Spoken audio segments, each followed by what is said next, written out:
Hello, everybody. This is Tyson, and I am on here with a special guest, a personal friend of mine that we've been friends for a couple years and have been coaches and other things like that. But her name is Denita. Is it Bremer or is it Bremer. Bremer? It's Bremer. Mhm. It's Bremer. And I know that we could. I brought her in here because I shared with her a little bit about all this inherent identity stuff, and she took it and then she went off on a whole journey, and we had a bunch of Marco Polos back and forth, um, talking about her challenges Yeah. with it all, or at least just uh working through it. And I thought it would just be really neat to talk with her about that experience. But Denita, maybe you could share maybe just a little bit more about who you are, and then we can dive into some of your journey. Does that be okay? It will be okay. So actually, I want to introduce myself because everyone knows you Yeah. listening to this. Sure. And I think that we're kindred spirits. When I think of Tyson Bradley, I'm like, Tyson, like he's like my brother. I don't have any brothers in real life. But it's like this brother energy. And also I'm a Gemini. And so I'm all Oh, looking for like twins in the world. yeah. And I think you're one of them. And as I thought about this, I thought, oh, yeah, that's interesting because there's so much about Tyson Bradley that is the opposite of Denita Bremer.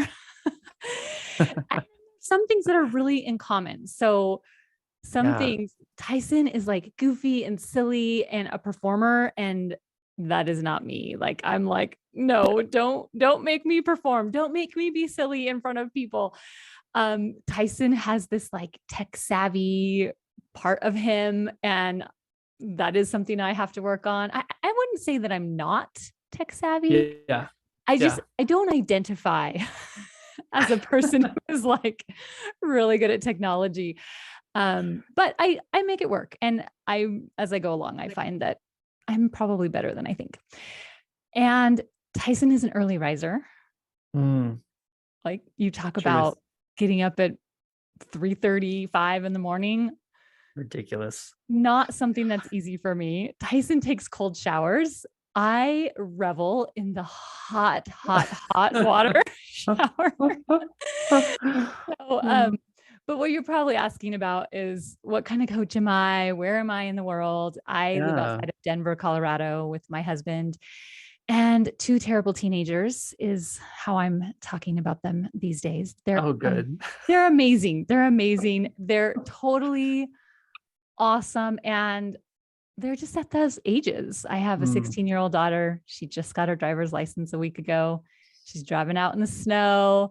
She thinks, she hmm doesn't need mom and dad anymore. And then I have a 14-year-old son, and he's just at that age that's like kind of heart wrenching to a mama, where he's kind of separating himself from his mom. And I get it, but also I'm just like, oh, but I love you and let me still hug and kiss you. So he doesn't like that. Oh, dear. And then I have a young adult who is freshman in college, Mm. and she decided to go to college pretty much as far away as she could. She's in the UK in Brighton, going to the University of Brighton and loving every second of it. Oh, wow. And that's been a beautiful transition for us. I know not everyone experiences that, but hmm I worked so dang hard on getting that girl independent, and I did it. I did it. She's thriving, and she She's like, surviving.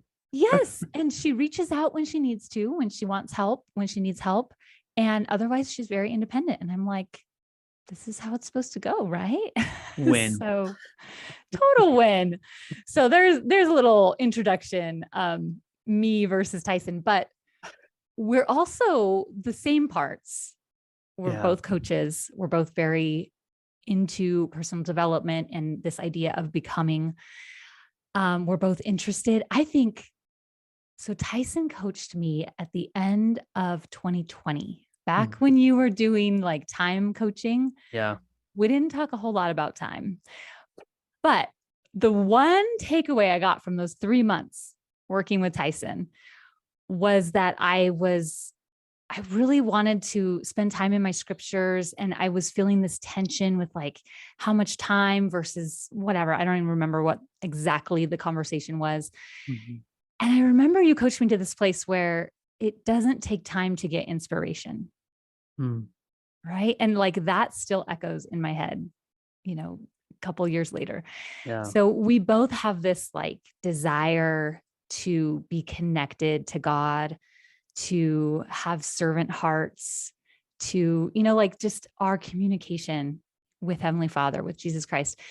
Anytime I hear you talk about it on your podcast, I'm like, yes, like Tyson and me are the same in this way. Like we're so like this conversation that we have ongoing with our Lord, with our Savior is very similar. So yeah, so That's so that's me. cool.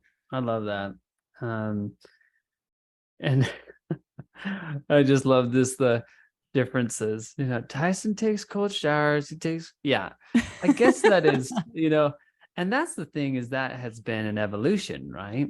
I Right. think that's what all of us are going through is, we might think it's cool. We might look at other people and you might say, "Oh, like I've heard a lot about cold showers." And you might try it. You might absolutely hate it and you're just like, "No, thank you."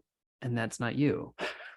Well, one thing You I will know. add is that I am a trauma coach. And Yeah. something I've been working on for myself is that I have been in a chronic freeze state. Kind of I've had a lot of trauma in my past. It's mostly kind of like developmental trauma, just Yeah. the little neglects that my parents didn't have the capacity to give. I mean, they really were quite limited in their capacity. And one thing I've learned about the freeze state is Mm. that heat is part of the healing. So using heating pads, drinking soups or warm drinks, sitting in the sun. And so when I think about cold showers, there's that part of me that's like, yeah, I want to push myself. I want to like push through that resistance and be okay with the cold. Yeah. But there's a bigger part of me that knows that I'm still coming out of this chronic freeze state and that warm showers are so, so good for me. Okay. So that's interesting because, and when you say freeze state, well, what do you mean by that? It's the state of your nervous system that's sort of like stuck or frozen as an adaptive response, as a way Yeah. to keep you alive, right? So You're we've talking got, about fight, flight, or freeze, that kind of yes, freeze? Okay. yes, fight, flight, or freeze. Yeah. So when we encounter a danger, whether it's real or perceived, our initial inclination is to run away. If we can't do that, then we fight. If neither Hmm. of those is available for whatever reason, then our body shuts us down in order to keep us more safe, right? Mm. So you imagine like if you are fighting against a kidnapper, you could hurt yourself. Like I, as a petite woman, Hmm. I try to fight against someone who's much stronger than me, it's more likely that I get hurt than they get hurt. Yeah. Right. So, as a response to that, I can't run, I can't fight. Okay, let's conserve energy. Let's just go along. Let's shut down in a way. Yeah. And when we have developmental trauma, which is it's not like the shock trauma, like a time defined event. It's more of like the little everyday things. Like I grew up, my parents were drug addicts and alcoholics, and they were children themselves. My Yeah. mom had me when she was 17. My dad was 20. They were not regulated at all. And they yelled a lot in our home. It was a lot of chaos. We didn't ever know. Like I didn't know when I got home from school, our mom and dad going to be like happy today? Or are they going to be fighting with each other? Are they going to be silent? Yeah. Right. So there was a lot of that like unknown. And so what that does, that kind of that experience in an ongoing form, it kind of keeps you in that frozen, like, I have to be small. I have to stay quiet. I have to be good. I have to take care of them. Mm. Right. I can't fight this and I can't run away. They're my parents. So Yeah. the only other option is the freeze. And it's not like you're literally frozen. Sometimes this could look like depression, but it's more like driving a car, you sort of have your foot on the brake all the time. Mm. Yeah. Right. And so one thing that I've learned, it was actually really surprising when it finally clicked. My coach kept saying, use heating pads, drink, hot drinks and soups, and just like heat, heat, heat. And I was just like, Yeah. okay, yeah, whatever. I just thought it was like an extra. And then I Yeah. started doing it. I was like, okay, she's telling me do this. And that's when I really started noticing things shifting for me. I was like, oh, I feel like I have more space in my body. That's So fascinating. it's, when we talk about the nervous system, it's actually a frozen state, like in the cells of our bodies. Like Hmm. the cells are more rigid, less fluid than somebody else's cells that maybe isn't in a chronic freeze. Yeah. And so it's a biological, physiological thing. The cells need more energy, right? Because when you're in a freeze state, it's basically your body saying we need to conserve energy. And so it wants to not expend energy, and it also wants to like eat all the carbs, right? Which my Hmm. whole life, you're a sugar shunner, my whole life, I've always been like bread, sugars, like all the Yeah. carbs, right? And Yeah. so, and now it makes sense. Now I'm like, oh my gosh, this was my body like keeping me alive, basically. Right. That's So that's one of fascinating. the reasons why I haven't tried out the cold Yeah. showers yet. Yeah. But I think Well, eventually I'll get there.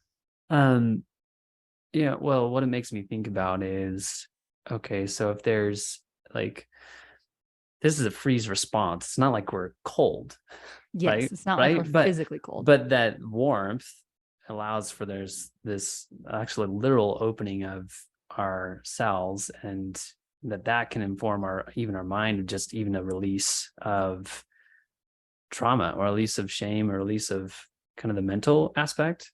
Is that's what you found, or is that Yeah. I mean, accurate? there's a feedback loop between our bodies and our brains, Yeah. right? So in psychology, there's a bottom up approach where you're focused on kind of the body and the nervous system and the communication from body to brain. Yeah. And in mindset work, we're focused on the top down approach, right? The communication from brain to body. Mm, And what I have found is they're both necessary yeah. for those of us that have trauma in our past. And especially like, I mean, even if you just have like one traumatic event, pretty much everyone has trauma, right? Yeah. Everyone has some kind of emotion they haven't addressed.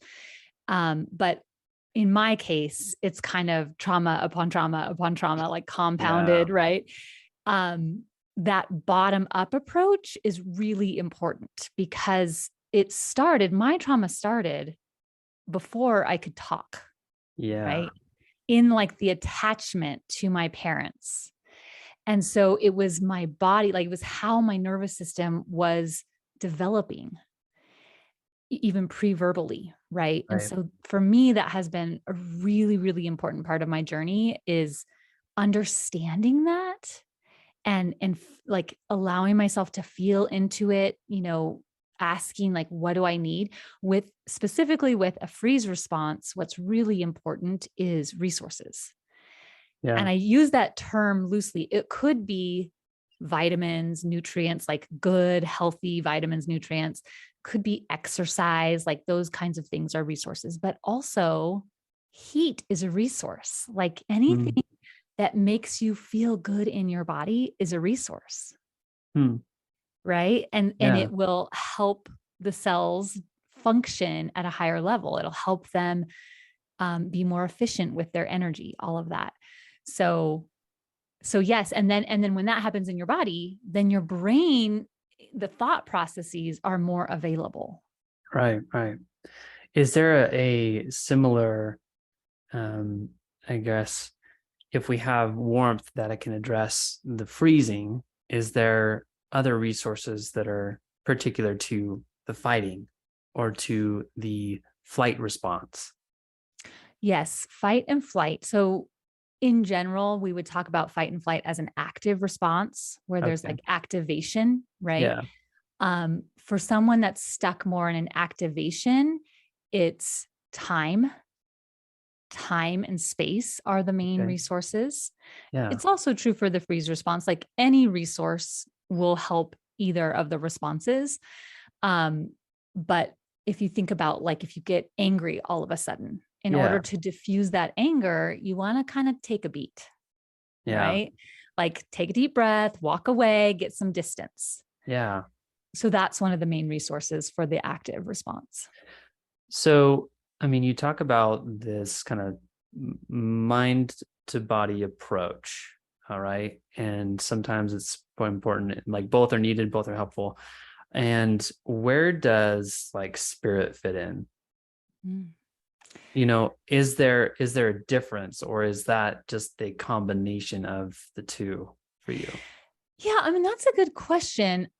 My gut instinct is to say that this, top down is mind to body, bottom up, body to mind. That's, I think, kind of the natural man, Okay. right? I think that's sort of our human form. Yeah. Um, and when I think of spirit, I think of the half of us that is divine, right? Our inherent Right. self. And I think spirit is sort of outside of that and can inform that, Hmm. right? So, I mean, I try not to put any limits on Jesus Christ and what miracles can happen Right. through him. So, I think miracles can happen inside of our bodies. When we don't have the resources, we can still have the resources, right? Right. So I that's how I view it. I think that I do think spirit is what makes us alive, Hmm. right? So when we're looking at the nervous system, we're specifically what we've been talking about is when a danger is present, right? Hmm. But what happens when there isn't a danger present? That's the state of our nervous system, that the calm, creative state. I think that's where spirit is most effective, Yes. Agreed. right? And of course, we've all had experiences. Well, many of us have had experiences where spirit has warned us, right? Like, Hmm. stop right now, or don't go there, or do this instead, or whatever. So I don't quite understand exactly how spirit comes into play. We do know that spirit is physical matter that is a smaller particle than Right. like electrons or whatever. Um, so I don't know what the picture that comes into my mind is the jar with the big rocks and then the little rocks and then the sand Mm. and then the water. Right. I feel like spirit, like if our bodies, our human self is like the big rocks and the little rocks, then spirit is maybe everything else. Yeah. I Yeah. don't know. Um, I guess one thing that kind of comes to mind as you talk is I see my spirit kind of informing me of what my body and mind needs Hmm. and um what is true. Like what would best support me in whatever endeavor I'm seeking. And so that I don't know if that makes sense, but it might be the prompting to let's use heat and let's finally listen to this coach of ours who's telling us to Yeah. use heat. Maybe this means something. Maybe this is important. Um, Things like that it's just trying to help us. Like our spirit knows the truth. It always knows. And it's just a matter of listening and honoring those things that it prompts us to do, which usually enter into a category of like, then you need to change something physically, you need to change something mentally, you need to change um, something, the definition of who you are as you show up in the world. So I don't know. Yeah. Yeah.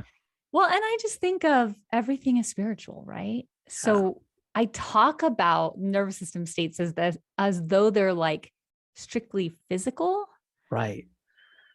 but no, I don't think that's necessarily true, Yeah. right? And so this kind of goes into the conversation of, if everything is spiritual, then where does our agency come in, right? Hmm. Because I think that's where, if everything is spiritual and my body is in a freeze response, like how do I justify that?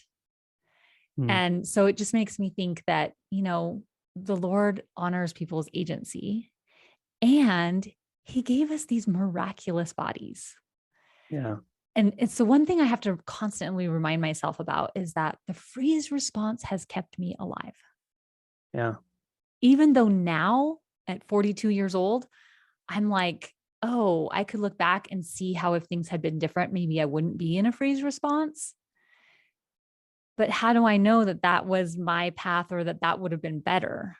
Right. Right. So I have to remember that everything is working for my good. The freeze response has kept me alive. And is that not what spirit does? Mhm.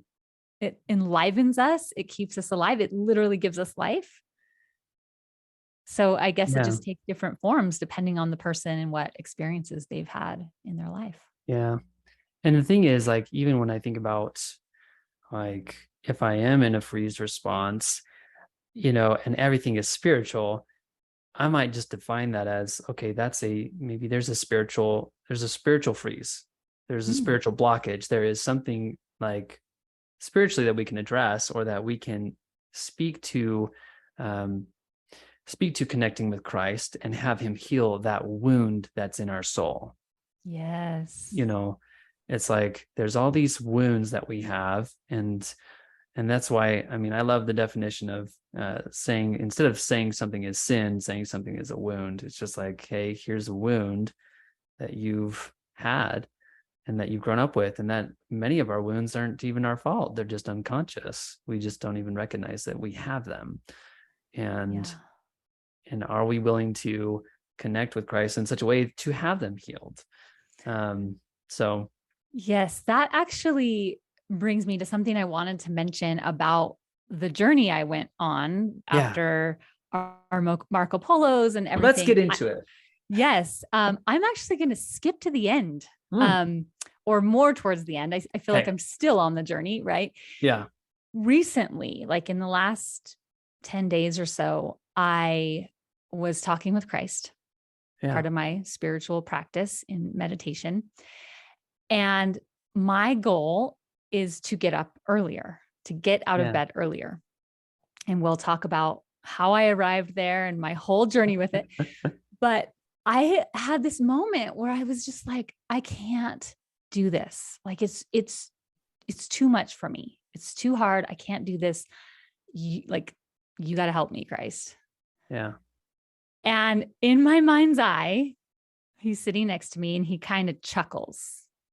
And I'm kind of like, why are you chuckling? Right. And he's like, finally, you realize Hmm. you need my help. And this is a little bit mind boggling to me because I identify as someone who is very close to the spirit, who receives Yeah. personal revelation easily, but what I realized after that exchange was that my definition of like coming to Christ and like relying on Christ was I go to him, I ask him questions, he gives me direction. Yeah. And what he was saying to me is, you got to let me do some of the work. Yeah. And it like blew my mind and my heart open. Right. It humbled me. I was like, oh, I thought I've been coming unto Christ. I thought I was relying on him. I thought I was giving him my burdens. Yeah. I thought I was yoking myself with him. Right. Right. But I was still thinking that I had to do all the work, that he was just sort of like the counselor, the wise advisor. Yeah. And what I actually talked about this on my podcast, Trauma Coaching for Hmm. Latter-day Saints. And what came up for me is that I have one of my best friends in the world lives about 5 minutes away from me. And we normally eat dinner together every Sunday. We kind of swap off houses. Nice. And when either I'm at her house or she's here at my house, after dinner, we do the dishes together. We clean up, we put all the leftovers away, we do the dishes, we chat as we're doing it, right? Now, if I host someone at my house that I don't know, it's the first time they've ever been there, we're acquaintances, not Yeah. friends, I don't let them help me clean up. Hmm. And so I had this moment if I was like, oh, I've been treating Christ as like the honored guest Mm. who like just sit there and like, oh, maybe we'll get out a game or, chat, whatever. And I'll clean up dinner. It's fine. I got it. Yeah. And what he was asking me is, let me come help you with the dishes. Yeah. Right. And so it really helped me see like, I haven't been treating Christ like I kind of thought I was, but I really haven't been treating Christ as like my friend, right? As like someone Yeah. who I know intimately, who I don't care if my house is a mess. He can come in anytime. Yeah, sure. Grab a load of laundry, start folding, right? That's not how I was treating him. Which the funny part is that he is the honored guest and he's the friend, Yeah. right? But that has been like such a huge shift for me as I think about my mantra is I am connected to the spirit always. Yeah. Right. And so it just kind of took me a layer deeper with that. Right. Well, and I think too, just that there is this deepening. Mm, Any kind of um, statement, any kind of identity that you like live into or that you feel is who you are, I think that there is kind of this constant deepening and strengthening and um, refining yes. because as I personally, it's like I have a number of different statements, and one statement that I think has evolved for me is this idea of I am a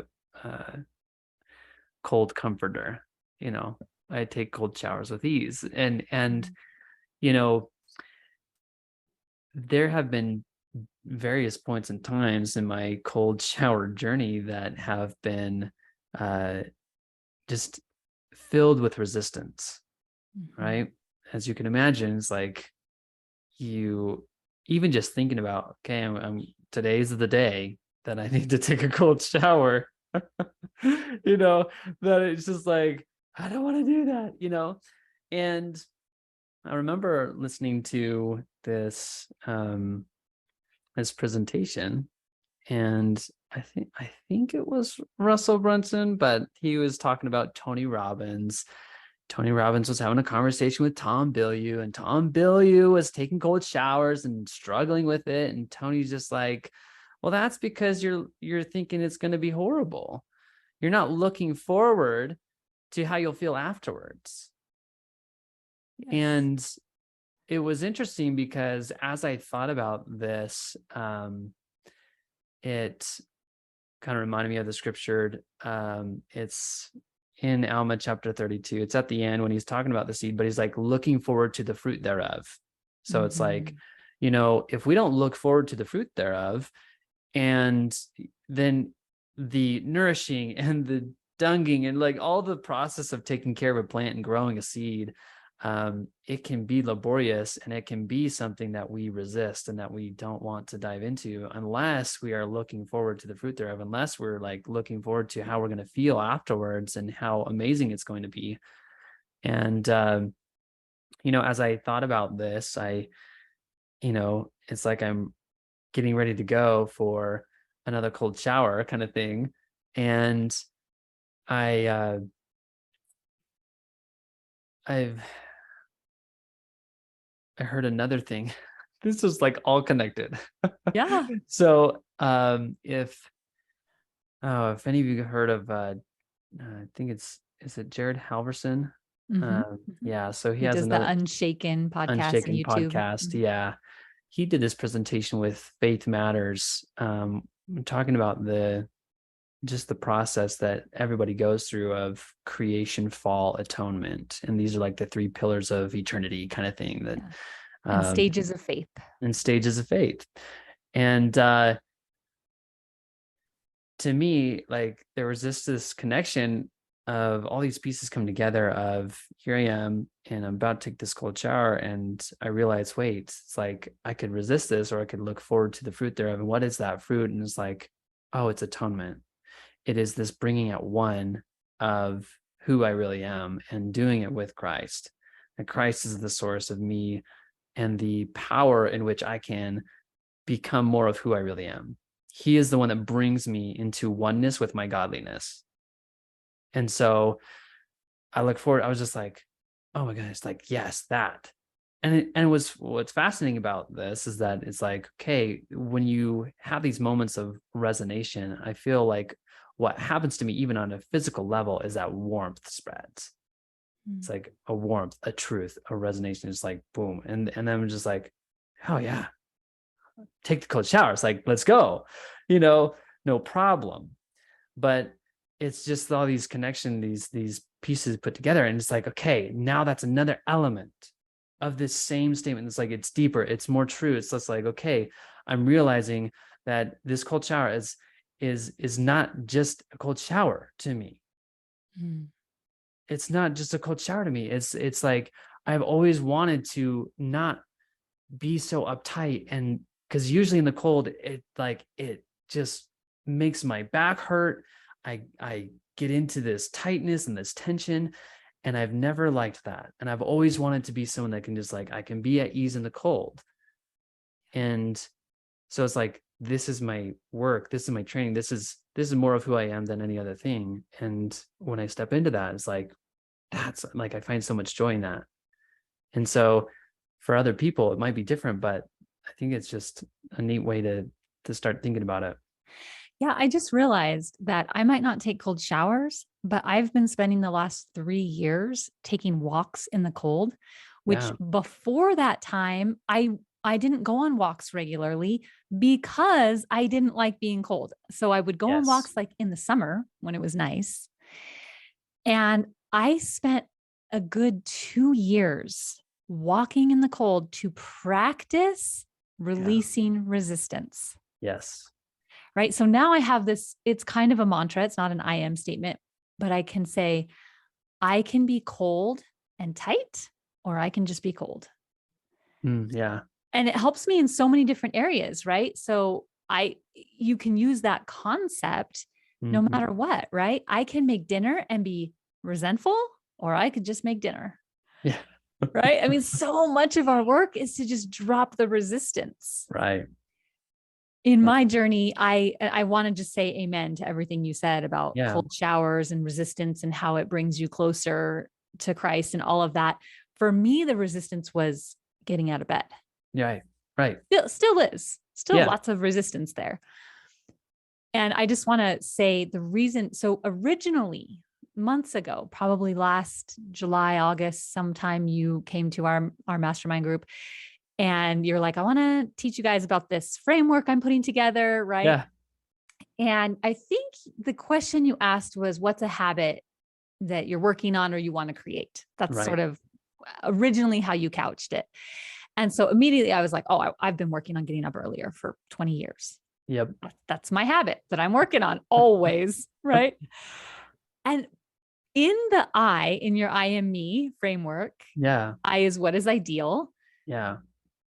I had to spend a lot of time in the what is ideal, like weeks, Yeah. thinking about it, because what I realized was that answer, I want to get up earlier, was so like conditioned and so automatic Right. that I was no longer connected to the reason for it.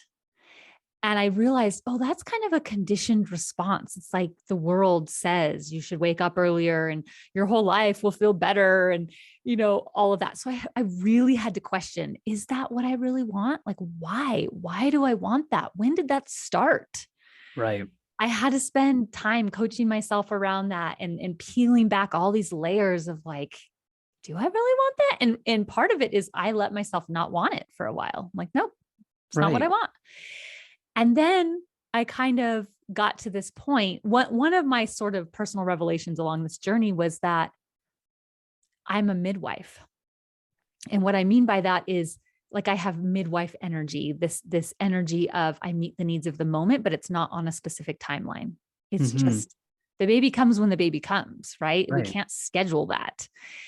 And so I sort of leaned into that. And then what I realized is what I really want is connection with God. I want to carve out time in my life because we all know that all the demands are going to come rushing in. Yeah. You have to carve out the time consciously, deliberately I want time with God. That could look like reading scriptures. It could look like meditation or prayer. It could look a million different ways. Mm-hmm. But I realized that I wasn't going to do that in the middle or at the end of my day. I've tried that. It wasn't going to be an easy way to carve out that time. Yeah. So then I got back to, yes, I want to get up earlier. Now I'm reconnected to a reason that really resonates with me. Mm. Right. So I didn't, I'm maybe a bad student of Tyson Bradley. I didn't like actually go like, I am me and like write it all out like you say to. I mean, I did plenty of writing and Yeah. journaling right Yeah. along the way, Yeah. but I kind of naturally moved through all the different things that you talk about, Right. which I kind of went and then I skipped down to the me, was the mantra, which is like, I'm connected to God. Yeah. I'm a vessel of the spirit kind of thing. I spend time with God. Yeah. Right. And then I had to really feel it. I had to go to that evoke phase and Yes. what does that feel like when I'm connected to God? And I realized I am connected to God. Like it's already there, just like what you talk Yeah. about, right? It's Yeah. already in me. I am so connected. I'm always having conversations. I'm always relating to like, well, why did God want me to do this? Or why did he want this to happen? Right. It's always about, he's got a bigger purpose for me. I don't always know what it is, but I can surrender to that purpose. And then I could go back to amplify, which Yeah. for me, what I realized, and I really wanted, I'm grateful we're getting to this point because Yeah. for when you talk about amplify, you talk about what would it be 10x, Right. which in my mind, from a logical perspective, is always like a bigger version. Right. Right. But what I realized for me in this particular goal is the amplification of it was almost like a getting smaller. Hmm. Like it's like the amplification was the distance between God and me is getting smaller. Yeah. Right. And so it was sort of like, oh, I was like trying to think of, when I set a goal, what would be ideal is my alarm goes off and I just immediately feel awake, right? Like I'm thinking all Yeah. things, but really what I had to amplify was the feeling in my life, right? What do I want Hmm. to feel more of? Which was that connection, that sort of like that focus, the closeness, which practically speaking means that there's less in my life, right? Yeah. Less things that I'm focusing on, fewer commitments. It's sort of this pruning back of all of the Yeah. things and really focusing in on what's really important. And also along the way, I realized, because something that's frustrating to me about myself and this habit that I'm still working on is that according to Gretchen Rubin, Yeah. I'm an obliger, right? So she's got the four tendencies. I'm Yeah. an obliger, which means um, I put outer expectations on the top of my list, and my inner expectations, things I do just for me, tend to fall to the bottom of my list. Right. And it also, most obligers need external accountability to really get themselves going, to follow through on things. And that's always bothered me. I'm like, I want to be accountable to myself. Right. But one thing I realized, this is just another way of saying obliger, is what really gets me moving and going is what I commit to. Hmm. Yeah. Right. And so what I realized along the way is that I could commit to God in this, and I can commit. I mean, I can hire an accountability partner, right? Right. That action just shows my true commitment of like, I am committed to carving out this time, to making it a regular thing in my life in a way that feels like it's a habit, right? It's still, there still might be some resistance when my alarm goes off, Yeah. Yeah. but it's just like, oh, I can practice that resistance and then moving on from it. Right. So I hired an accountability partner. Well, I didn't hire them. I just asked someone, a Yeah. coach friend of mine, hey, You've been talking about needing an accountability partner. I'm ready now. Yeah. And so now I have this accountability partner that I have to send a picture of myself dressed to, like, as early as possible. Right. So Yeah. I'm slowly moving the time back. But that was frustrating to me until I realized that how I operate, just Yes. kind of a who I am, is I operate in relation to my commitments. Mm. And I don't think that's a bad thing. I'm like, No. I kind of like that. Right. And so I just had to really sit with, oh, I'm committed to God. I'm committed to my husband. I'm committed to my kids. I'm committed to my calling. There are things in my life that I'm committed to that I'm not going to just ignore. I'm not just going to sleep through. Right. Right. And something that came up for me too is I realized, kind of like you were talking about looking forward to the fruits of the spirit. Yeah. I was looking at the wrong thing.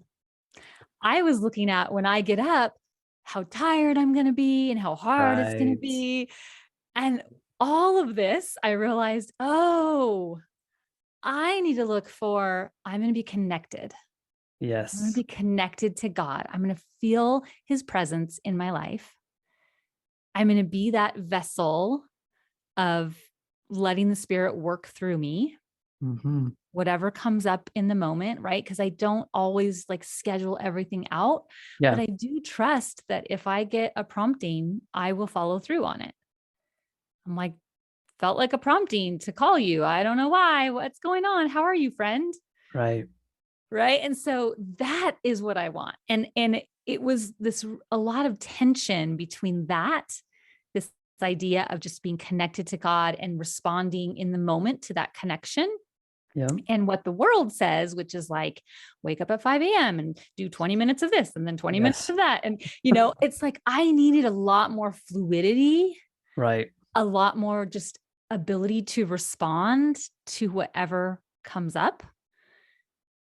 Right. I mean, I'm a mom. That's the Yeah. essence of who I am and what I do. Right. Some things I can schedule, but mostly I've got these sort of islands in my schedule that are blocks of time that are scheduled out, and everything else I need to be fluid around that. I need to be able to respond. I need to be able to adjust. Right. So I was kind of taking what the world was saying and be like, oh, you need to decide ahead of time and blah, blah, blah. And I'm just like, no, none of that feels good to me. I just want to be connected to the spirit intimately, deeply, in a way that I know I can rely on that connection all the time. Yeah. And the rest will follow. I love that. Yeah. There's kind of just this, even as you describe it, how you are reminding yourself and learning about yourself throughout this whole experience. And I think that that's one thing that I find is so fun and refreshing. It's just this idea of, hey, like, you're going to have some ideas of what you think is the best route to go, of what you think is you, and you can go ahead and just start trying it out, and you're going to soon find out what is you and what isn't you, because you're going to know based on how you feel. And it sounds like, as you were kind of wrestling with, what is my ideal? Where does this really come from? I love the question. It was why do I want this? And why is this my ideal? And unless we question it, and unless we spend time with ourselves in the discovery, I don't think um, you'll ever get to that point of really feeling aligned or really feeling the joy of what this is supposed to mean to you. So, I'm so glad you said that, because I think this is an element that, like, even people that are coming to you, people who are listening to this podcast, who are like, yes, I love Tyson's method. yeah, Sometimes we're doing it with this attitude of, oh, he's got the right way. right. So if I just follow this method, then I'll figure it out. Yeah, As if there's a right way and a wrong way, but there's so much experimentation yeah, in the method, right? If you allow yourself to do it that way. That is probably one of the biggest lessons I learned from 2022. Mm.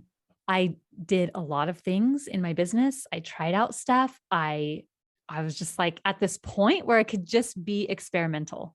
Before that, I was like so scared of doing things wrong. And Hmm. I don't know exactly when it happened, but I woke up one day and I was like, I'm just going to try stuff. Right. And I had the confidence to be like, I know what Brooke Castillo says, and I know what Tyson Bradley says. I know what Yeah. all of these mentors say. I have to do it my own way. I have to figure it out myself. Right. And once I was able to allow myself to experiment, the first experiment I did a $25 offer that Hmm. started in January, and it was all about atomic habits. It was all about Right. habits and how to start really small and incrementally work your way. And I had 30 people sign up, and we met in a Facebook group, and I coached Yeah. them in the Facebook group. I learned I hate Facebook. I hate Facebook. Like I hate coaching in Facebook groups. Yeah. It's glitchy, it's unreliable. I don't get to see people's faces. Like Mm. halfway through that, it was a 3-month offer, $25, 3 months. I'll coach you whatever in the Facebook Yeah. group. My goal was to do monthly Zoom calls. And I ended up moving that to weekly Zoom calls because I hated Facebook so much. So I was Yeah. like, learning along the way here, guys. But I went into it with this air of experimentation. It was like, I'm going to learn and I don't know what's Yeah. going to happen. And I'm going to keep this. I know for sure everyone will get at least $25 worth of value. Yeah. I'm not going to charge any more than that because I want this to be really light and nimble and for me to be able to change it. And people might be disappointed, whatever. Right. So it's so important, even people doing your IME method, to come at it with like, we're learning. We're learning more about ourselves. We're learning about God. We're learning about how the Spirit speaks to us. Right. There's no like absolute rights and wrongs, right? Tyson just created this brilliant method that's really helpful. Yeah. But some people, like I kind of got stuck on the amplify for a little bit. I was like, I don't know, like I What does don't this want really to make mean? it bigger Yeah. and then I realized, oh, it's like I'm making a negative bigger. Okay, I could amplify the negative, Yeah. right? The doing The less, taking away. the Yeah. taking away. Yeah. But Yeah. it took me a while to get there. Right. Yes. No, it's so true. And it's this is one thing that I love about some of my clients that I have right now is just they are a constant reminder of this principle of like we'll be on calls at times and I might say something and they're just like, I don't know how I feel about that. Yeah. And it's so valuable because I'm just like, oh, there I go again, thinking I've got the right answer. Like, or it'll just be like, oh, this works for me. And the fact that it doesn't resonate with you, that's good. And Yeah. what I keep trying to teach everybody is just like approach life with this lens and with this filter, with this like awareness of a filter, kind of like, okay, I'm listening to this podcast right now. There's some things that Denita's saying. They're just like, I don't know if they're landing. There's things that she is saying. There's like, oh my goodness, truth, truth, truth. Same thing with me. And it's like, my job though is to be able to start discerning that, start recognizing Yes. that, because I feel like it's just as important to listen to what resonates as it is to listen to what doesn't. Because in what doesn't resonate, I actually maybe learn more about myself. Yeah, I think so. Brooke You know? Snow, who you had on your podcast recently, Yeah. she teaches clarity comes in the contrast. I love that. And if you think about it in terms of photography, when there's sharp contrast, it's very clear what's in the picture. When the contrast is taken down and there's just kind of these shapes and colors, it's not as clear. Right. Right. So I agree. I think sometimes knowing what doesn't resonate is almost more useful, Yes. oftentimes. Yeah. And I will say there's a meta skill to your method, right? Yeah. The golden thread through all of the IME is touching into yourself, the spirit, right? Yeah. How does this feel? What's the answer coming from me? Yes. Which there is spirit inside of us, right? So I think that your method is brilliant because it forces people to do exactly that, to say, how does this feel to me? Yeah. Right. So, yeah, if anything here doesn't resonate, just check it. Yeah. Just be like, oh, that's not for me. Use Garbage. it. Use it. Yeah. And use it to learn about yourself. Because if we aren't, what are we doing here? Yeah. What are And we doing here? You I know? think the whole point is for us to become, and I hesitate to use that word, but to become Yeah. more of ourselves in the Yeah. way of don't water yourself down, learn who you are, and then turn the dial way up on that. Yeah. Like be more of that in the world. Yes. Right. And when you can't, that's an awesome learning opportunity too. Yeah. When you can't, you're learning about who you are. Because like I feel like those moments where it's almost like you're restrained from showing up as you are, it's like you feel it. You feel the tension. You feel off. You don't Mm-hmm. feel like you can be yourself in certain situations, and it's just like you don't want to be in that environment. So Yeah. And I think the more you get used to connecting with yourself, relying on your own intuition, the less you tolerate pushing through that and being something that you aren't. yes. Yep. Right. So it just builds on itself. Yeah. Yep. Even as simple as like say you're at Sunday school and you just want to stand. Mm. You just want to have you just like you just feel the need to stand, instead of sit. It's like, are we going to honor that? Or are we going to like force ourselves to sit because that's what we do? It's Yeah. not okay to stand. It's like, just stand up, go to the back of the room, no problem.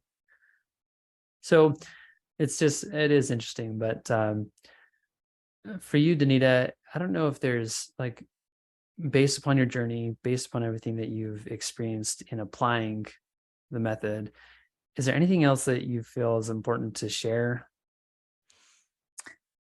I think I covered most of what I wanted to say. There's one thing that might be useful to some listener out there, Yeah. which is that I decided that getting up earlier, and my goal is to regularly get up at 6 a.m. Monday through Friday. Mhm. And right now I'm at like 7:15. I regularly get up before 7:15. So throughout 2023, my goal is to push that time back to 6 a.m. That's just my goal. But I decided that I'm really only focusing on that one goal. Mm. And maybe I'll get to 6 months through the year and I'll be done. I'll be like, oh, I can focus on another one. But I was journaling and these words came out of my mind. The benefit of focusing on a single purpose is a multitude of blessings. Mm. And I have really found that to be true. Constraining myself to this one goal. And I will say also that one of the reasons is because I think once I can get this one habit really solid in place, then several other habits that I want to create in the future will become easier, right? Because I Right. will have carved out this time. And I've noticed that as I've kept my brain from going down the other paths of like, oh, maybe we should work on this, maybe we should work on that. I'm just every day I journal about how did I feel when I woke up? What time did my alarm go off? What time did I get out of bed? How did I feel? What's Right. coming up for me today? I'm really focused on that one thing. And what I have found is that as I continue to consult the Lord and let Yeah. him work on my behalf as well, I'm able to go deeper with it. Yeah. Right. Versus like it used to be one day I would ask about a goal. And the next day I would ask about what should I do with my kid? And the next day this. And I'm not saying that I won't pray about any of those things as Right. well, but I'm really kind of hyper focused on this time, like moving up my wake up, get up time Yeah. so that I can be with the Lord in a more expansive amounts of time. so that, and then there's like a million things, right? Hmm. So that I can be a better mom to my kids, so that I can be a better wife to my husband, so that I can fulfill my calling better, like all of those things. Right. Um, so that has been something that's kind of been ringing around in my head of constraining to one purpose. And I know not everyone's going to love that. Like Yeah. that's something that's working for me right now. Yeah. And I have found a multitude of blessings come from that. It's awesome. What else, if people are interested in learning about you and maybe even working with you, what would you tell them? Where do they need to go?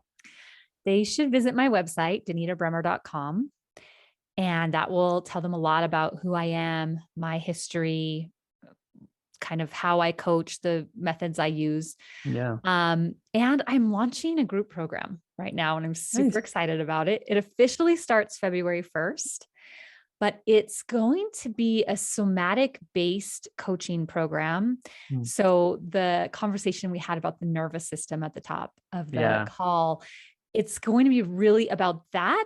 But also, because Tyson and I are so similar, the goal, well, the name of it is called presence. So the I goal is love it. to increase presence in your life, because we all say, I want to be more present with my kids. Hmm. And in order to do that, you have to connect with yourself.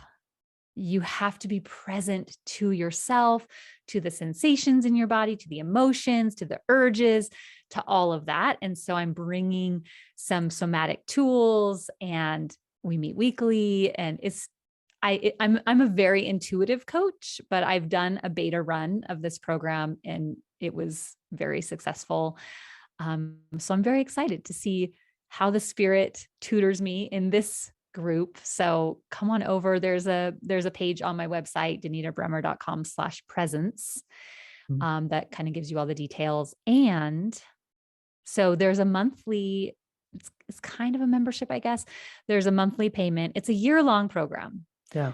You can pay monthly or you can pay in full. If you pay in full, you get a couple months off, kind of a little Yeah. discount. And if you sign up by March 31st and you pay in full, you're a founding member and you get lifetime access. Yeah. So it's going to be really awesome. I'm looking forward to anyone that feels drawn to it, that feels drawn to me. Right now, I have 2 people signed up.